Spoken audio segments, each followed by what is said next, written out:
We look sometimes. We read the Gemara Shakla V'Tarya. We read Machloket Halacha, Machloket Halacha, story Halacha. Sometimes we don't pull out what's the story behind it.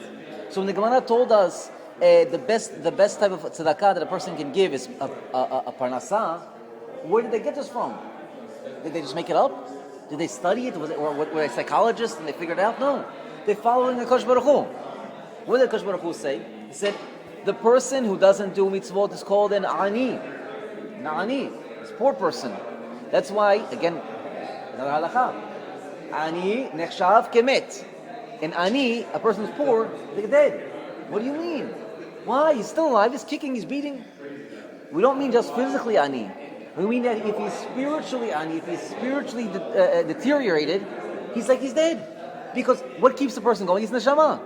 And if he, just like in the real world, if a person eats bad food, he will clog up his arteries. So too, if a person does chas v'shalom avirot, he clogs up his spiritual arteries. Until it's cold, the neshama is cut away from him. Karet. It's pulled out. But ani you mean not financial? Not financially. No. Knowledgeable. Spiritually ani. Spiritual ani. So, ani nechshav kemet. So what's the? So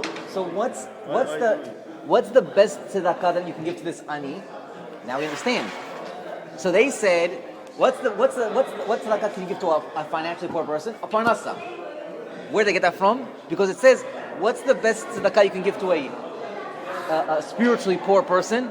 Mitzvot. Mitzvot, it says parnasa. So they understood how it came from. Okay. Now we said he needs to earn it. Now God put man into a stage of you have to earn things. Right? After the sin, you now have to earn it. So he gives a job. Right? So we said there was in the Gemara Sotah, right? And this is quoted in the Tanya, right? The beginning, right in the beginning, it says, it quotes from the Gemara Sotah, Tiyeh tzaddik ve'al tihi rasha. Be a tzaddik, and you cannot be a rasha. Don't be a rasha. We signed a contract. We are now under contract. We are now under a obligation.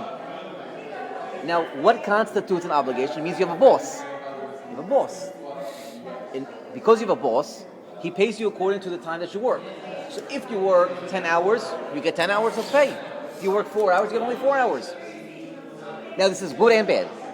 Because this is good because if you work 10 hours, you get your 10 hours. This is bad because if you only work 4 hours, you only get 4 hours. You're not going to get 10 hours. But it's also good because you are no longer embarrassed.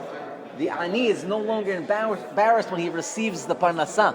Because at least he feels he's doing something to get it. So, God says, I want to translate the message to you. To Adam, but he lost it. He made busha in the world. He made malbush in the world. So God made mitzvot.